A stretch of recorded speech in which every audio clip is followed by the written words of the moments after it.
사람이 인생을 살다 보면 자기 손으로 스스로를 불행 속에 몰아넣는 일이 있더라고요. 아무리 누가 말려도 자기 귀로는 듣지 못하고 자기 눈으로는 보지 못한 채 그저 마음 가는 대로 내달리다가 나중에서야 그때 왜 그랬을까 하고 뒤늦게 후회하는 거죠. 저에게도 그런 시절이 있었어요. 사랑이 전부인 줄 알았고 그 사람만 있으면 아무것도 두려울 게 없다고 착각했던 때. 그리고 그 어리석음의 대가로 아버지의 마음에 평생 씻을 수 없는 상처를 안겨드렸죠. 오늘은 그 이야기를 좀 해볼까 하는데요. 마지막에 속 시원한 사이다가 준비되어 있으니 꼭 끝까지 들어주세요. 그럼 시작해 보겠습니다. 저는 나름 화목한 가정에서 나고 자랐어요. 국어교사였던 아버지는 다소 고지식하지만 인자하고 다정한 분이셨고요. 엄마는 전업주부로서 늘 집을 따뜻하게 지켜주셨죠. 위로 4살 터울의 오빠와도 여느 남매들 같지 않게 사이가 좋은 편이었어요. 친구들이 너네 집 분위기 진짜 좋다라고 부러워할 만큼 나름 단란한 환경에서 자랐다고 자부해요. 그래서일까요? 저는 하루빨리 좋은 반려자를 만나 제 가정을 꾸리고 싶었어요. 누가 꿈이 뭐냐고 물어보면 여느 또래 애들처럼 대통령이나 선생님이라고 말하는 대신 현모양처라고 말하곤 했죠.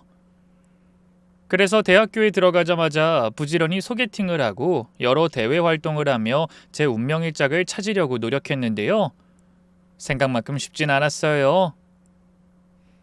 우선 제가 마음에 드는 상대가 저를 마음에 들어할 확률이 그리 높은 편이 아니었고요. 어쩌다 사귀게 된다 해도 남자들은 어쩜 그리 금방 변해버리는지. 첫 남자친구는 저 모르게 양다리를 걸치고 있었고요. 두 번째 남자친구는 저보다 게임을 더 좋아해서 그걸로 허구한 날 싸우다 결국 헤어졌죠. 나중엔 회의감이 생겨 그 누구도 만나지 않고 열심히 취업 준비만 했는데요. 제가 운명의 상대를 만난 건 20대 중반, 첫 사회생활을 시작했을 때였어요. 당시 저는 영화 관련 잡지를 만드는 회사에서 일하고 있었는데요. 단편 영화제를 취재하던 중 한 남자를 알게 됐어요. 그는 유명 감독 밑에서 조연출로 일하고 있었는데요. 훤칠한 키에 서글서글한 인상이 첫눈에 제 눈을 사로잡았죠. 그렇다고 해서 사적인 감정을 품거나 괜한 수작을 부린 건 아니었어요. 일로 만난 사이였으니까요. 그런데 영화제를 마치고 돌아가는 버스 안에서 우연히 옆자리에 앉게 됐고요. 서울로 올라가는 내내 이런저런 대화를 나누다 보니 생각보다 말이 잘 통하더라고요. 버스에 내려 헤어지려니 아쉬운 마음이 들 정도였죠. 근데 그 사람도 그랬던 걸까요? 갑자기 제게 뜻밖의 말을 하더군요. 저기 수진 씨, 아까 제가 얘기한 그 감독님 영화요. 다음 주에 개봉하거든요. 같이 보러 가지 않을래요? 사실 영화 잡지에서 일하다 보니 영화 보는 게 지긋지긋해진 상태였거든요. 저는 영화 보는 걸 너무 좋아했지만 그게 일이 되니까 어쩔 수 없이 진저리가 처지더라고요. 하지만 정신을 차려보니 어느새 저는 좋다고 고개를 끄덕이고 있었고요. 그렇게 며칠 뒤 그 사람을 만나 함께 영화를 봤죠.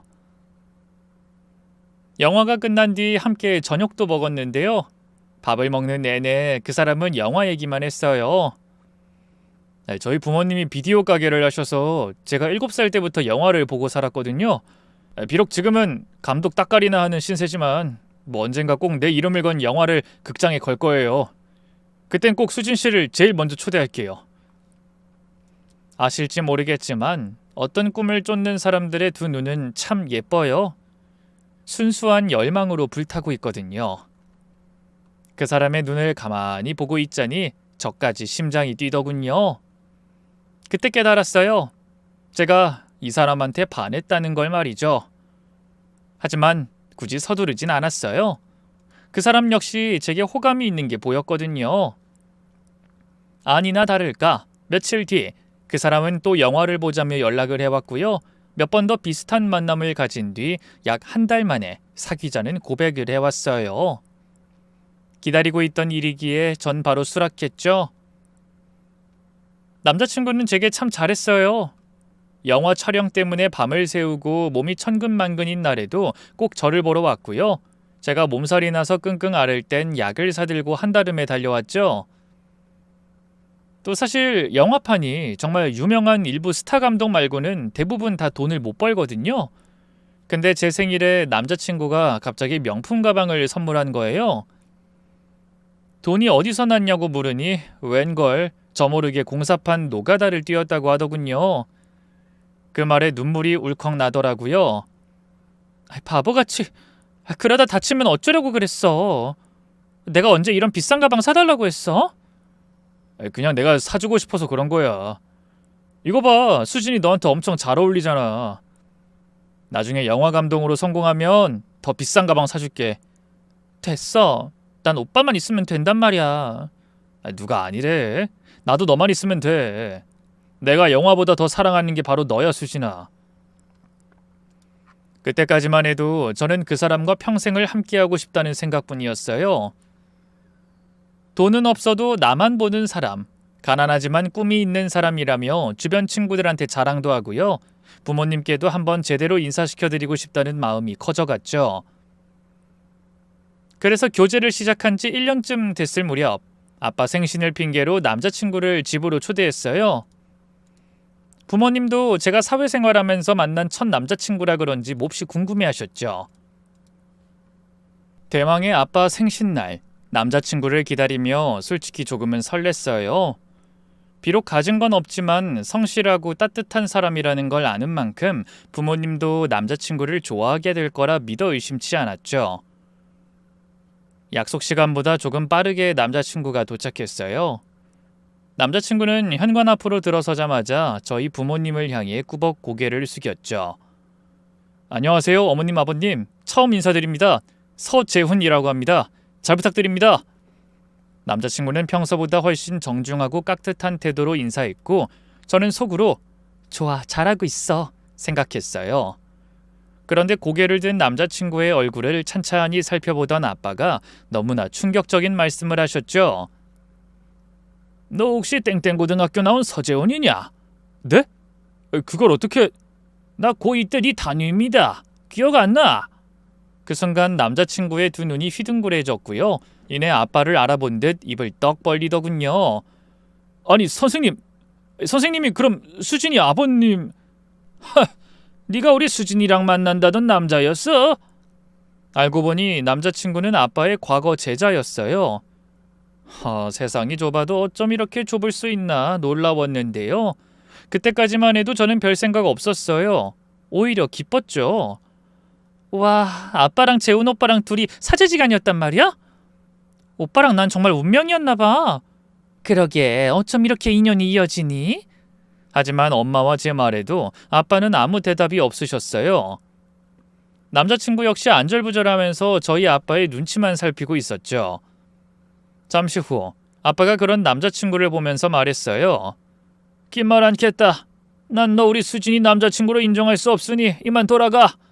선생님. 아빠? 갑자기 그게 무슨 말이야?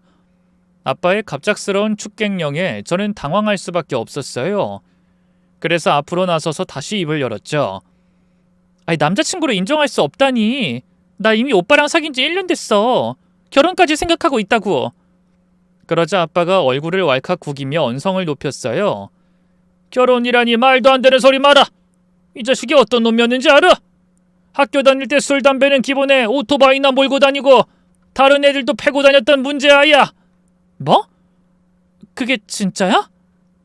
평소 성실하고 수더분한 남자친구에게 그런 과거가 있는 줄은 꿈에도 몰랐어요. 하지만 뒤이어 이어진 아버지의 폭로는 더욱더 경악스러웠습니다. 그럼 진짜지?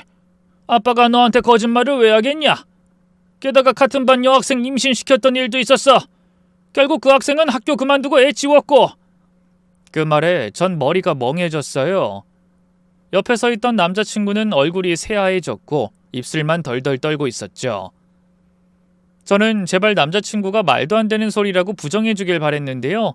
잠시 후 남자친구가 푹 고개를 숙이며 그러더군요. 그땐 제가 철이 없었습니다, 선생님. 지금은 정말 반성하며 살고 있어요. 완전히 새 사람 됐다고요. 그러니 제발 됐고 다신 내 딸 앞에 나타날 생각 마라. 난 너 같은 놈 절대 우리 집 사위론 못 받으니까. 아빠는 남자친구를 내쫓다시피 현관 밖으로 그리고 대문 밖으로 몰아냈고요. 저는 충격에 빠져 마네킹처럼 가만히 서 있기만 했어요. 그러다 방으로 돌아와 이불을 뒤집어 쓰고 엉엉 울었죠. 사랑하는 남자친구에게 그런 끔찍한 과거가 있었다니 너무나 혼란스럽고 힘들었네요. 다음 날부터 남자친구에게 문자와 전화가 마구 오기 시작했어요. 하지만 저는 수신 차단을 해두고 응답하지 않았죠. 절대 만나지 말라는 아빠의 엄포 때문은 아니었어요. 그냥 제가 남자친구를 어떻게 대해야 할지 알 수가 없었거든요. 이대로 마음을 정리하고 헤어지는 게 최선이라는 생각은 들었지만 마음은 여전히 혼란스럽기만 했죠. 그런데 그 주 금요일 퇴근길에 남자친구가 저를 찾아왔어요. 저희 회사 앞에서 제가 퇴근할 때까지 계속 기다리고 있던 거였죠. 수진아, 우리 얘기 좀 해. 난 오빠랑 더는 할 말 없어. 남자친구를 피해 바로 버스를 타려고 했는데요. 갑자기 남자친구가 제 앞을 가로막고 털썩 무릎을 꿇더군요. 수진아, 제발 부탁이야. 내 얘기 한 번만 들어줘. 다 사정이 있었다고. 남자친구의 맑은 두 눈엔 어느새 눈물이 그렁거리고 있었어요. 그 모습을 본 길 가던 사람들이 저와 남자친구를 보면서 수근거리기 시작했죠. 결국 저는 남자친구를 일으켜 함께 근처 카페로 들어갈 수밖에 없었네요. 할 말이 뭔데? 우선 내 지난 과거를 너한테 미리 말하지 못해서 미안해. 무슨 말로도 변명이 안 된다는 거 알아. 다른 건 몰라도 그 임신 문제는 얘기를 했어야 했는데 솔직히 말하면 용기가 안 났어. 알면 네가 실망해서 날 떠날 것 같았거든. 남자친구는 눈물을 뚝뚝 흘리면서도 차분하게 말을 이어나갔어요. 저는 애써 냉랭한 표정을 유지하고 있었지만 속은 천갈래 만갈래로 찢어지는 듯했죠. 여전히 남자친구를 사랑하고 있었으니까요. 사정이 있었다며? 무슨 사정인데? 그 애는 나랑 같은 반이었고 나처럼 좀 노는 애였어. 어느 날 걔가 나한테 관심이 있다면서 먼저 다가왔고 그 애는 어땠을지 몰라도 난 그 애한테 진심으로 빠져들었지. 당시 나도 미성년자였고 솔직히 누굴 책임질 수 있는 나이도 아니었지만 그래도 애가 생겼다는 얘기를 들었을 때 도망칠 생각은 없었어. 책임지겠다고 말했지. 같이 고민해보자고도 했고 근데 그 애가 그냥 지우자고 했어. 자긴 낳을 생각 없다고. 근데 그걸 어쩌다 보니 선생님, 그러니까 수진이 너네 아버님이 알게 되신 거야. 어쨌든 걔는 애를 지우고 학교도 그만뒀고 나도 퇴학당했어. 그냥 그렇게 끝났던 거야. 남자친구의 담담한 말에 저는 아무 말도 할 수 없었어요. 그러자 남자친구가 불현듯 제 손을 잡으며 그러더군요. 물론 제일 상처받은 건 그 애겠지만 나라고 과거 일이 아무렇지도 않은 건 아니야. 난 그 애랑 아이를 어떻게든 책임지고 싶었어. 진짜야. 근데 결국 지켜주지 못했고 아직도 그때를 생각하면 너무 괴로워. 남자친구는 여전히 눈물을 멈추지 못했어요. 하지만 저는 손을 들어 그 눈물을 닦아줄 수도, 그렇다고 냉정하게 뿌리치고 일어날 수도 없었죠. 여전히 혼란스럽기만 했거든요. 지금 제 앞에 있는 남자는 누구보다 다정하고 따뜻한 사람이지만 과거엔 너무나도 다른 사람이었다는 게 쉽게 받아들여지지 않았어요. 사람은 결코 변하지 않는다는 말이 생각나 두렵기도 했고요. 과거는 과거일 뿐이잖아. 책임지려고 했다잖아 하는 정반대의 모순된 생각이 들기도 했죠. 내가 너 많이 실망시킨 거 알아, 수진아. 하지만 너 정말 사랑해. 내 과거 말고 내 현재를 봐주면 안 될까? 내가 그동안 너한테 얼마나 잘했는지 알잖아. 나 너 없으면 안 돼. 남자친구는 저와 헤어질 수 없다면서 계속 매달렸어요. 홀로 이런저런 생각에 괴로워하던 저는 마침내 입을 열었죠. 모르겠어, 오빠. 오빠가 어떤 마음으로 날 찾아와 이러는지는 알겠는데 그래도 우린 헤어지는 게 맞는 것 같아. 그냥 다 떠나서 오빠가 나한테 그 일을 의도적으로 감췄다는 게 마음에 걸려. 또 우리 아빠도 오빠를 절대 허락하지 않으실 것 같고. 아빠한테 상처를 주면서까지 오빠를 만나는 게 맞는지 모르겠어. 수진아, 제발 한 번만 다시 생각해줘. 미안해. 앞으로 다신 연락하지 말아줘. 이렇게 찾아오지도 말고. 그렇게 저는 조용히 일어나 카페를 나섰고 남자친구는 저를 붙잡으려는 듯 손을 뻗다 이내 푹 고개를 숙였어요. 홀로 집으로 돌아가는 길, 북받쳤던 감정이 한꺼번에 폭발하면서 눈물이 쏟아지기 시작했어요. 그 눈물은 집에 도착해서도 멈추지 않았고요. 엄마는 그런 저를 말없이 꼭 끌어안아 주셨죠. 남자친구와 헤어졌다고 말하니 엄마의 옆에서 잠자코 있던 아빠가 제 어깨를 다독여 주셨어요. 그래 수진아, 잘 생각했다. 이 사람이란 그렇게 쉽게 변하지 않아. 아빠가 봐온 그놈은 인성 자체가 틀려먹은 놈이었어. 널 두고 또 어떤 실수를 저지를지 누가 알아. 지금 당장은 힘들겠지만 너 자신을 위한 선택을 한 거다. 응, 아빠. 아빠 생각해서라도 더는 만나면 안 될 것 같았어. 그렇게 대답하긴 했지만 하루아침에 감정이 정리되진 않았어요. 이 사람 마음이란 게 무자르듯이 그렇게 단번에 잘려나가는 게 아니잖아요. 마음속엔 여전히 그 사람의 다정한 얼굴이 자꾸만 떠올랐고 머릿속에선 과거는 과거일 뿐이잖아 라는 변명이 되풀이됐죠. 그래도 저는 참고 또 참았어요. 아빠를 실망시키고 싶지 않았거든요. 하지만 문제는 남자친구 역시 쉽게 물러서지 않았다는 거예요. 그날 이후 남자친구는 매일같이 저희 집 앞으로 찾아왔어요.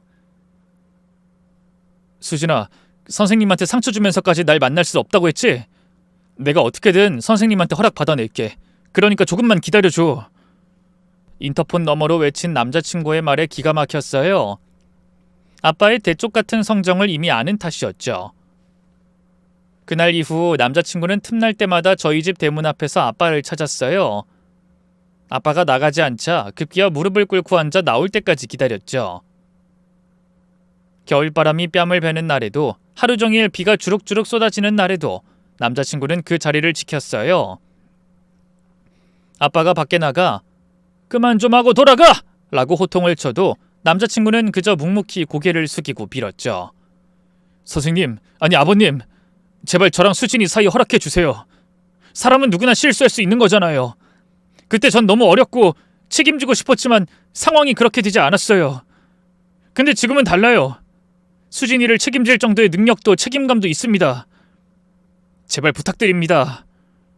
그만하고 돌아가래도 우리 딸은 이미 자네에 대한 마음 접었네. 아니요, 그럴 리 없습니다.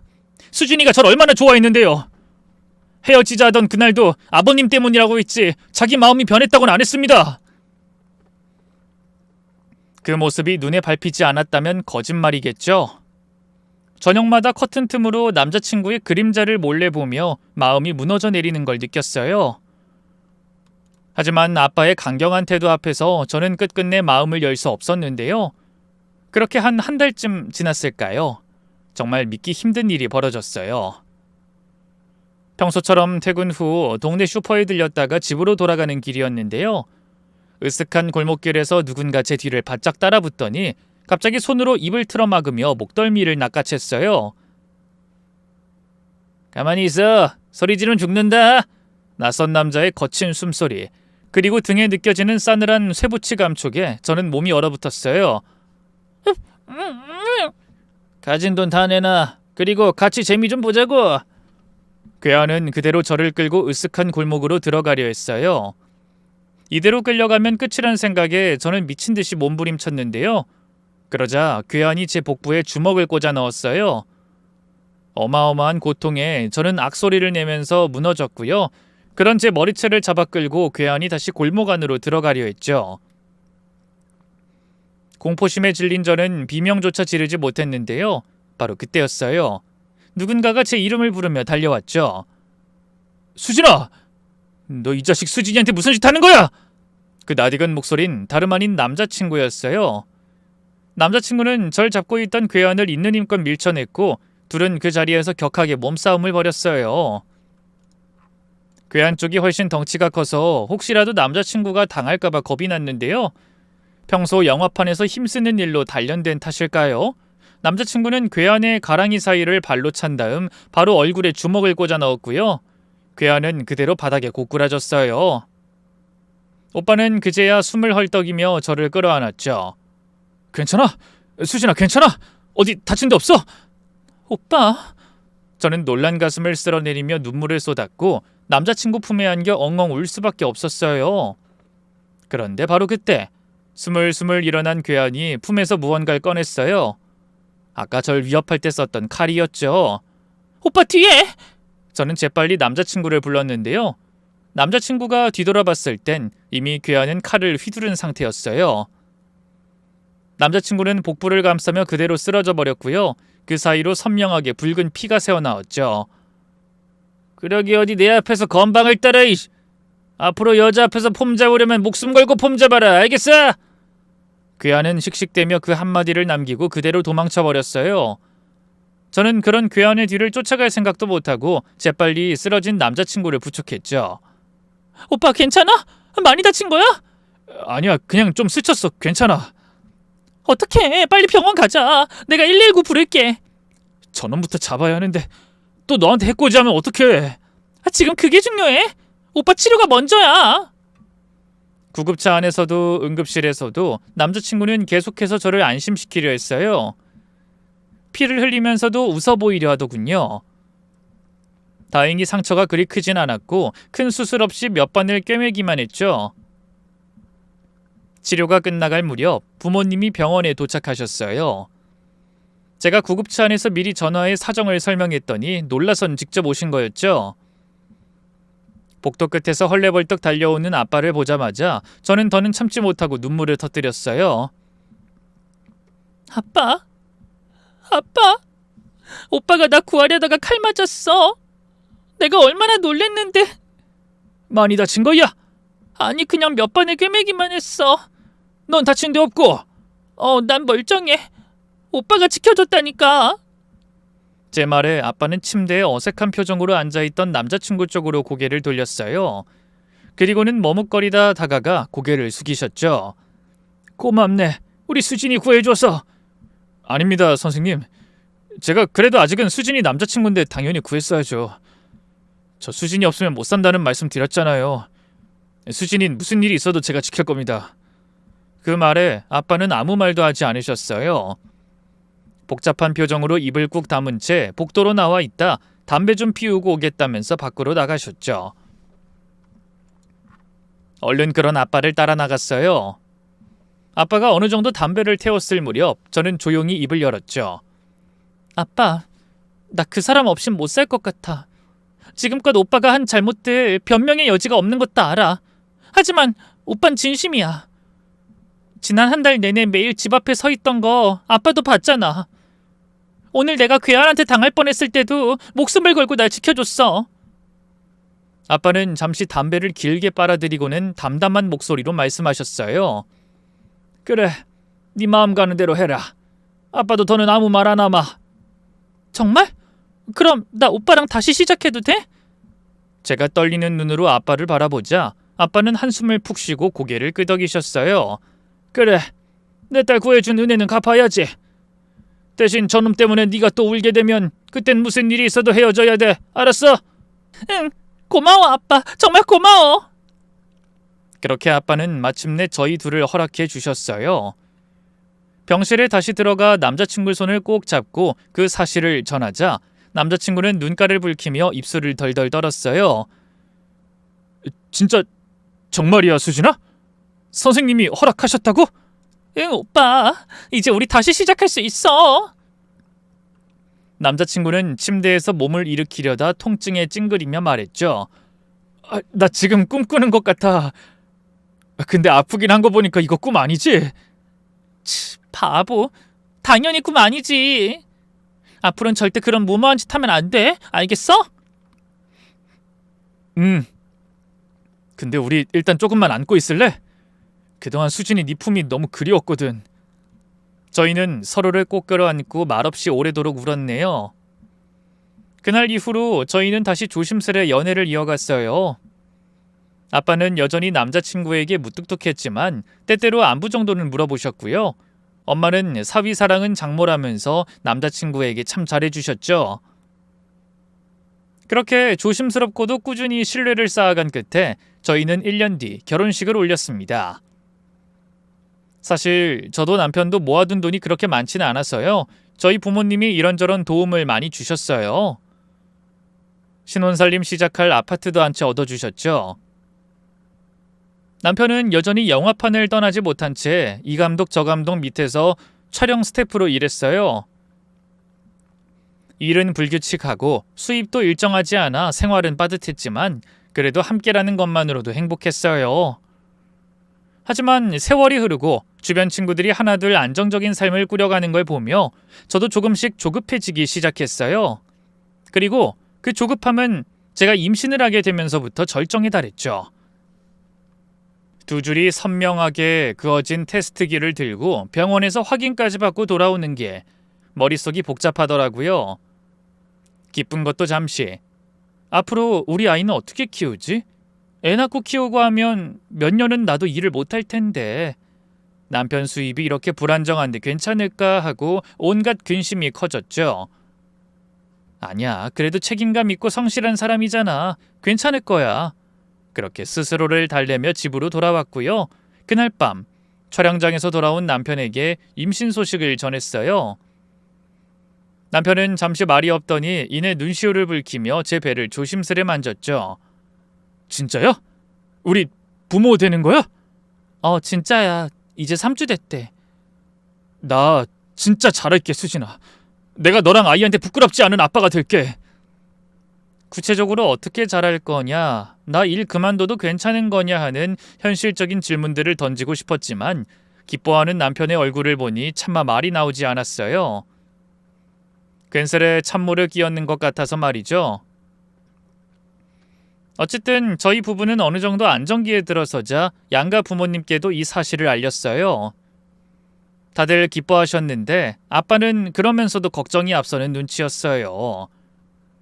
서서방 감독 입봉 이번엔 확실히 한 거냐? 모르겠어. 제작사랑 계속 얘기는 해보고 있다는데 이제 포기해야 되는 거 아니냐? 곧 애 아빠 될 놈이 언제까지 그렇게 꿈만 쫓으면서 할 거야? 아빠의 말에 평소 같으면 남편을 두둔했겠지만 그날만큼은 저도 아무 말도 할 수가 없었네요. 아빠는 그런 저를 보고 마음이 걸리셨던 걸까요? 할 얘기가 있다면서 남편을 따로 부르더군요. 저는 호기심을 이기지 못하고 몰래 방문 앞에 다가가 두 사람의 대화에 귀를 기울였는데요.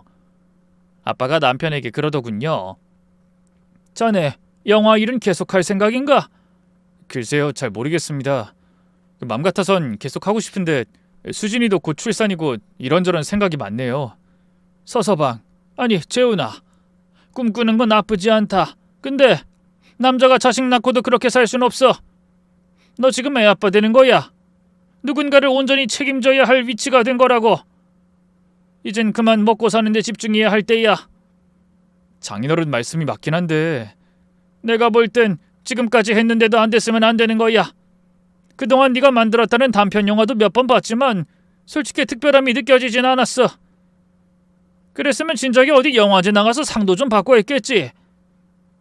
장인어른 너무 잔인하시네요. 누군간 너한테 이렇게 냉정하고 객관적으로 말해줄 필요가 있을 것 같아서 하는 말이야. 수진이랑 내 손주 더는 힘들게 하지 마라. 생각해 보겠습니다.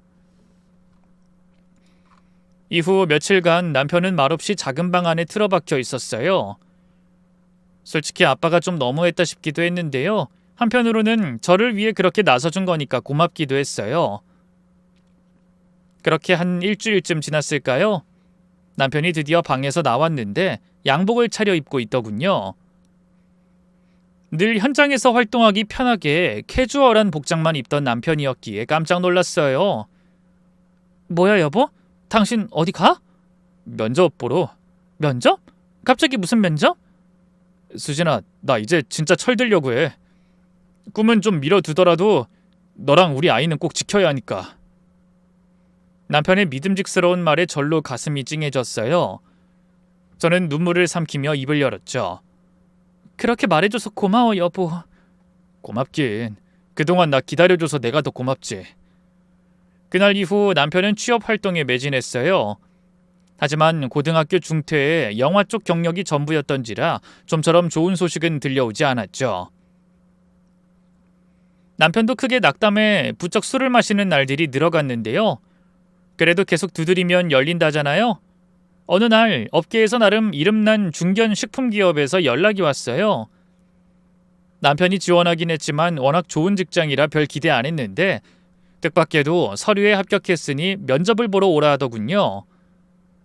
알고 보니 그 회사 대표가 한때 인디 영화 제작 관심이 있어 남편과 스쳐간 인연이 있었던 거죠. 운이 따라줬다고나 할까요? 결국 남편은 당당하게 그 회사에 합격했어요. 이후 남편은 그 회사 영업팀에 신입으로 들어갔고 누구보다 성실하게 버텨냈죠. 밤 늦게까지 일하고 와서도 제 배를 쓰다듬으며 튼튼아, 아빠 오늘도 열심히 일하고 왔어 하면서 웃어 보였죠. 마침내 기다리던 아들이 태어났을 때도 남편은 정말 기뻐했어요. 눈물까지 글썽이면서 감격에 겨워했고요. 따로 휴가까지 내서 육아를 함께했죠.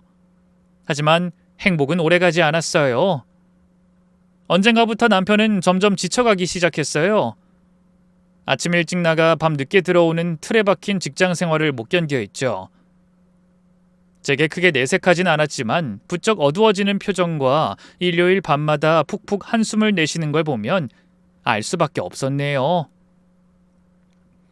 한밤중에 거실 소파에 앉아 가만히 노트북으로 옛날 자신이 찍은 단편 영화를 돌려볼 때도 있었는데요. 그때마다 가슴이 짠하더라고요. 그렇게까지 영화가 그리운 걸까 싶어서 말로는 지금이 좋아. 영범이도 있고 수진이 너도 있고 난 이걸로 충분해 라고 했지만 그 말은 스스로에게 하는 위로처럼 들렸어요. 마음에 걸리는 건 하나 더 있었어요. 그건 바로 아빠를 대하는 남편의 태도였죠. 원래 남편은 아빠에게 참 깍듯했고 그러면서도 사근사근했는데요. 언젠가부터 친정에 가서 아빠가 말을 걸어도 별 대답이 없고요. 평소 둘이 같이 낚시도 자주 다니곤 했는데 그것도 이 핑계 저 핑계를 대며 거절하더라고요.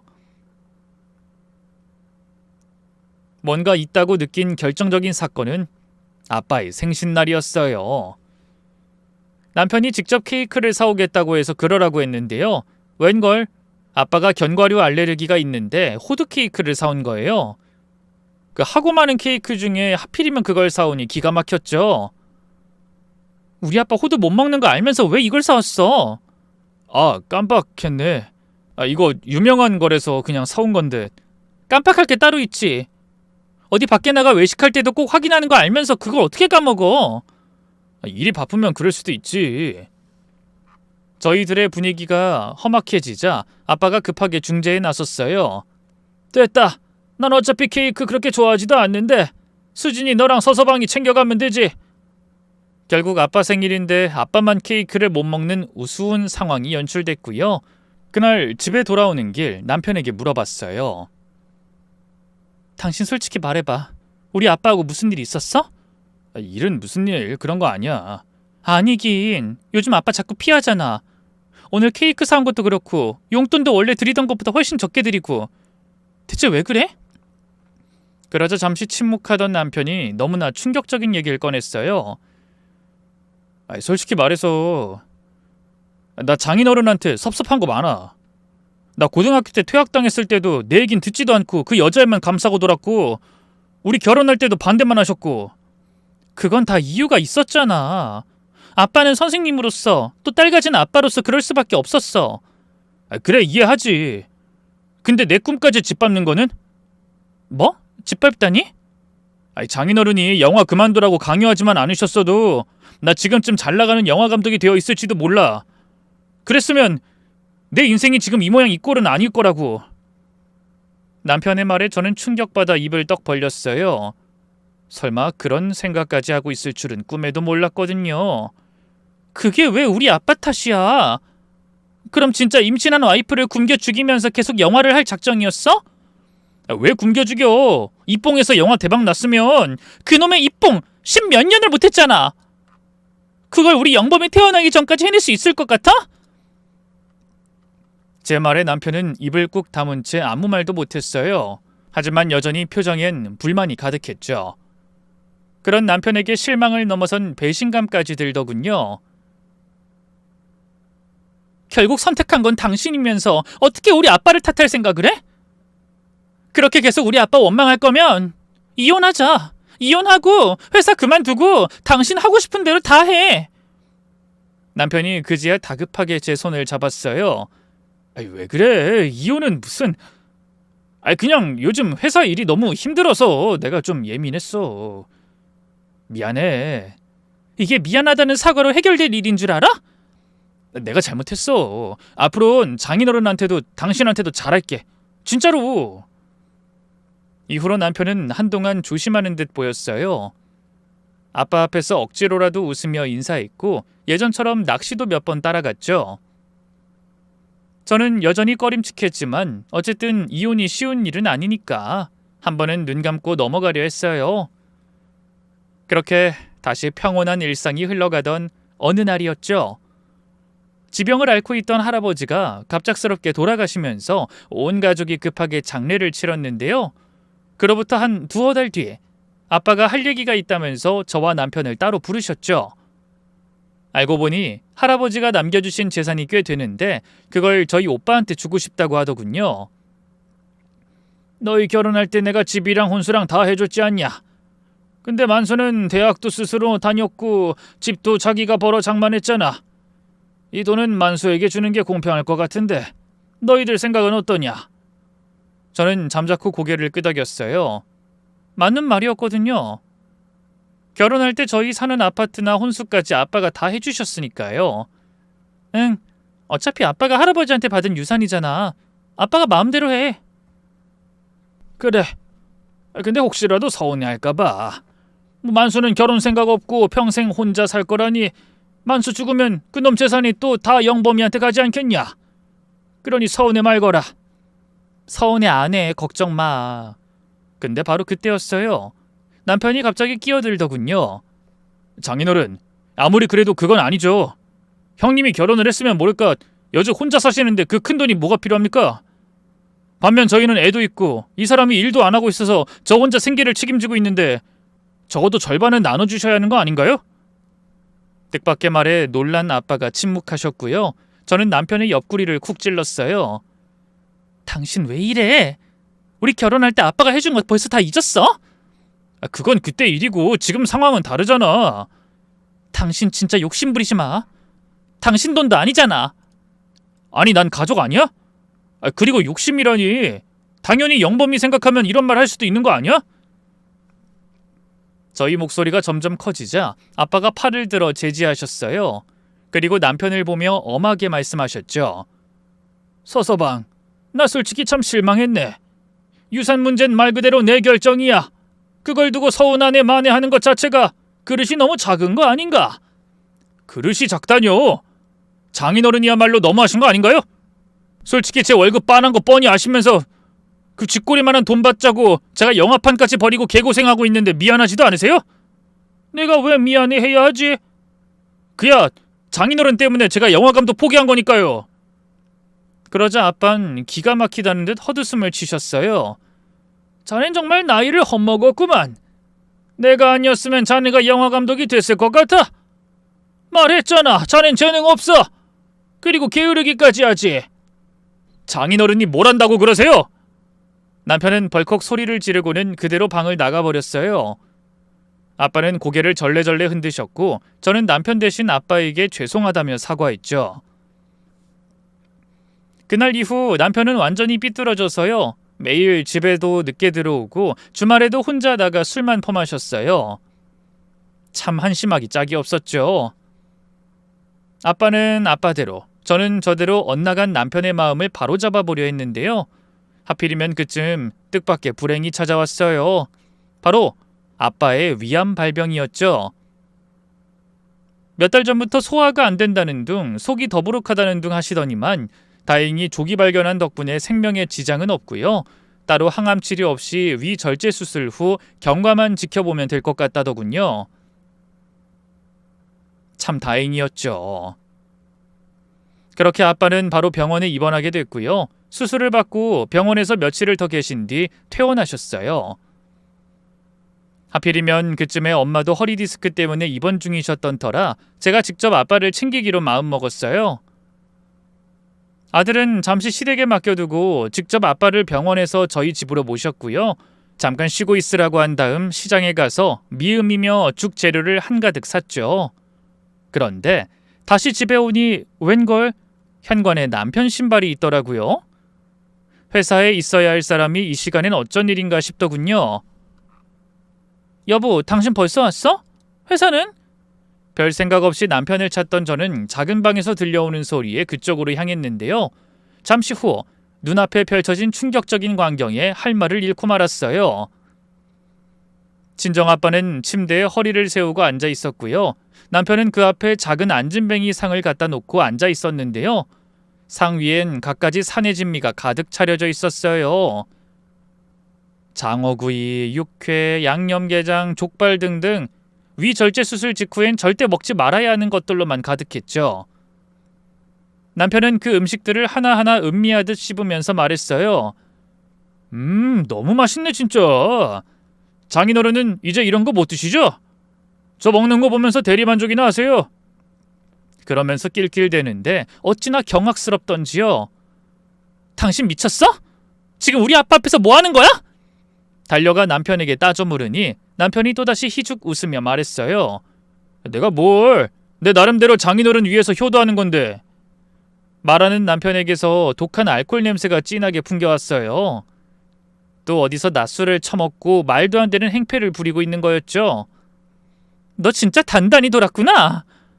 분노를 참지 못한 저는 그대로 남편의 뺨을 때렸어요. 그러자 남편이 인상을 구기며 바로 제 뺨을 때렸죠. 이 건방진 게 어디 하늘 같은 서방한테 손을 올려? 내가 그동안 오냐오냐 해줬더니 눈에 뵈는 게 없지? 이후 남편은 제 멱살을 잡고 제 몸 여기저기를 때리기 시작했어요. 저도 어떻게든 맞서보려 했지만 남자와 여자의 힘 차이가 너무 커서 어떻게 할 수가 없었죠. 서서방 지금 뭐 하는 짓인가? 수진이한테서 떨어져! 아빠가 다급하게 다가와 말렸지만 나이가 드신 데다 수술까지 한 아빠도 더는 남편의 상대가 될 수 없었어요. 그러자 아빠는 방 밖으로 나가 무언가를 가져오셨어요. 다름 아닌 주방 칼이었죠. 너 이놈! 당장 내 딸한테서 안 떨어져! 그제야 남편이 화들짝 놀라면서 제게서 몸을 물렸어요. 아니 장인어른 갑자기 칼은 왜? 그거 위험하니까 일단 내려놓고 얘기하세요. 진정하시라고요. 진정해야 하는 건 너지. 어디 할 짓이 없어서 여자를, 그것도 지 처를 때리? 콩밥 먹어봐야 정신 차리겠어. 아빠의 꾸지람에 남편은 다시 부하가 치민 걸까요? 코웃음을 치면서 대거리를 하더군요. 경찰 불렀다고 하면 내가 무서워할 줄 알고요. 끼케야 며칠 유치장에 갇혀있다 나오는 게 전부인데 전 무서울 거 없어요. 야 김수진, 너 저번에 나한테 이혼하자고 했었지? 그래, 까짓 거 하자. 이렇게 평생 너랑 네 아들 먹여 살리는 노예로 사느니 그냥 이혼하고 혼자 자유롭게 살란다. 넌 집에서 꽁으로 먹고 노니까 네 할아버지 유산이 안 아쉬운 거지. 아주 배가 불렀어. 그 돈이면 나 영화도 한 편 뚝딱 만들 수 있는데. 남편이 그렇게 미친 짓을 벌인 건 결국 그놈의 유산 때문이었어요. 앙심을 품고 아빠와 제게 보복하려고 그런 거였죠. 그걸 알고 나니 참 허탈하더군요. 이런 쓰레기를 그동안 남편이라고 믿고 산 스스로가 너무 한심하게 느껴졌죠. 저는 눈물을 흘리며 엉엉 울기 시작했고요. 아빠가 달려와 재빨리 그런 절 부축했어요. 수진아 괜찮아? 아빠랑 얼른 병원 가자. 아빠 괜찮아, 다 괜찮을 거야. 그렇게 말하는 아빠 역시 울고 있었어요. 하지만 아빠는 얼른 눈물을 닦은 뒤 119를 불렀고요. 그대로 방 밖으로 나가려던 남편을 불러 세웠죠. 잠깐만 기다리게. 내가 왜? 이제 당신 내 장인도 뭣도 아니야. 말했잖아 이혼할 거라고. 그래, 그러니까 더는 봐줄 필요가 없어진 거지. 봐주긴 뭘 봐줘? 아빠는 대답 대신 핸드폰을 들어 어딘가로 전화했어요. 홍 대표 잘 지내지? 우리 딸 말이야. 이혼하기로 했거든. 그러니까 그놈 자식 더는 봐주지 말고 자르고 싶으면 자르게. 아빠의 말에 남편의 두 눈이 휘둥그레졌어요. 홍 대표란 다름 아닌 남편이 다니는 회사 사장님이었거든요. 그래, 그동안 나 때문에 자르지도 못하고 그런 놈 안고 가느라 고생했어. 전부 다 법대로 처리해도 좋아. 조만간에 내가 술 한잔 살게. 아빠의 통화가 끝나자마자 남편은 바로 따져 물었어요. 뭐예요, 장인어른? 우리 대표님하고 아는 사이였어요? 그래, 내 대학 동창이다. 네 놈이 처음 그 회사에 서류 넣었을 때 학력란에 적힌 고등학교 이름 보고 혹시 제자냐고 전화가 왔었지. 그때 내 부탁으로 네 놈이 뽑혔던 거야. 안 그럼 네 놈 학력이나 기술에 어떻게 뽑혔겠어? 그럴 수가... 그뿐인 줄 알아? 그동안 네 놈이 그 회사에서 저지르던 횡령들 홍 대표도 다 알고 있었어. 근데 네 놈이 내 제자이자 사위라서 여태 아무 말 못하다가 며칠 전에 나한테 말하더라. 조만간에 내가 너한테 따로 얘기하고 그만하라고 좋게 타이르려 했는데 이젠 그럴 필요도 없겠네. 넌 이제 끝났어, 이 자식아. 뭐? 가정폭력으로 끼케야 며칠 유치장에 갇히는 거야? 허! 횡령은 그렇게 솜방망이 처벌이 안 될걸. 아빠의 말에 남편의 얼굴이 새파랗게 질렸어요. 언제 그렇게 당당했냐는 듯 허겁지겁 아빠 앞으로 다가와 무릎을 꿇었죠. 장인어른, 제가 잠시 미쳤었나 봅니다. 안 그래도 유산 문제로 서운하던 차에 술까지 마시는 바람에 제정신이 아니었어요. 이제 좀 겁이 나나 보지? 난 봐줄 생각 없으니까 썩 꺼져. 니놈 말대로 이젠 우린 남남, 아니 그보다 더 못한 사이니까. 장인어른, 제발 이러지 마십시오. 제가 잘못했습니다.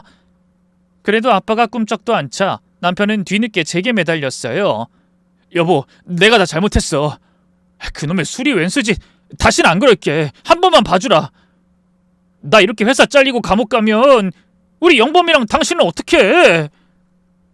영범인 내가 책임질 거고 나도 나 혼자 알아서 잘 살 거야. 이 쓰레기 같은 놈. 네 주제에 그렇게 좋은 회사 들어가 놓고 횡령을 저지르고 있었니? 저는 울고불고 매달리는 남편을 뿌리쳤고요. 119가 도착하자마자 아빠와 함께 병원으로 갔어요. 치료를 받는 절 보면서 아빠가 또다시 눈물을 흘리더군요. 미안하다 우리 딸. 아빠가 끝까지 반대했어야 하는데 그런 쓰레기 같은 놈을. 아빠가 왜 미안해. 나야말로 남자 보는 눈이 없어서 아빠 가슴에 대못 박았잖아. 아빠는 제 손을 꼭 쥐고 한참 동안 말을 잇지 못하셨어요. 저는 아빠의 눈물을 닦아드리며 다시 말했죠. 아빠, 나 이혼하고 나면 다신 아빠 속 안 썩일게. 아빠 딸인 게 부끄럽지 않게 할게. 그러자 아빠는 제 손을 토닥이며 마치 어린아이를 달래듯 낮은 목소리로 그러셨어요. 그게 무슨 말이야. 넌 한 번도 아빠 부끄럽게 한 적 없어. 넌 여전히 아빠의 자랑이야, 인서가. 그 말에 또 눈물이 터지고 말았죠. 세상이 등을 돌려도 아빠만은 늘 제 편이라는 걸 절절하게 느꼈죠. 이후 남편은 바로 아빠 친구분 회사에서 잘렸어요. 안 그래도 성실하지 못한 근태와 직원 간 불화로 문제가 많았던지라 대표님은 아빠의 연락을 계기로 바로 징계 절차를 밟았고요. 이후 진행된 경찰 조사 결과 남편은 회사 자금을 몰래 빼돌려 개인적으로 써왔다는 사실이 드러났어요. 더 충격적인 건 그 돈 대부분이 불법 도박 사이트로 흘러들어갔다는 거였죠. 적발된 금액만 수천만 원이 넘었고 남편은 횡령과 도박 혐의로 실형을 선고받아 결국 콩밥을 먹게 됐네요. 이혼도 별 문제 없이 성사됐고요. 아들의 양육권과 친권은 모두 제가 가져왔죠. 그 재산도 전부 제가 가져왔어요. 애초에 집이며 대부분의 자산이 다 저희 친정에서 해준 거였으니까요. 빈털터리에 전과자까지 된 남편은 그제야 똥줄이 탄 걸까요? 감옥에 있는 동안에도 반성문처럼 편지를 몇 통 보내왔어요. 자기가 얼마나 후회하고 있는지 구구절절 설명하면서 제발 한 번만 기회를 달라고 말이죠. 하지만 저는 단 한 통도 답하지 않았어요. 아빠 앞에서 그토록 잔혹했던 사람을 다시 제 인생에 들일 생각은 추호도 없었으니까요. 출소 후에도 한두 번 집을 찾아왔는데요. 바로 경찰을 불렀더니 줄행랑을 치더군요. 이후 남편은 제게 매달리는 걸 포기하고요. 시댁 근처로 돌아가 살기 시작했어요. 하지만 시댁이라고 남편을 따뜻하게 받아준 건 아니었죠. 동네에 남편이 저지른 파렴치한 짓들이 쫙 소문이 났거든요. 결국 시부모님한테도 버림받은 남편은 쫓기듯 다시 서울로 돌아왔고요. 허름한 여인숙에 기거하며 막노동판을 전전하다가 몇 해 전 공사장에서 떨어져 다리를 심하게 다쳤다는 소식을 들었어요. 누구 하나 곁에 남지 않은 채 불구가 돼 외롭게 살고 있다더군요. 안 됐다는 생각은 들지 않아요. 다 자업자득이니까요. 반면 저는 새 출발을 했어요. 남편과 이혼하고 몇 년 뒤 지인의 소개로 좋은 사람을 만나 새 가정을 꾸렸죠. 처음엔 망가진 제 인생에 누구를 다시 드릴 수 있을까 싶었지만 지금 남편을 만나고 생각이 달라졌어요. 제게 얼마나 깊고 넓은 사랑을 줬는지 몰라요.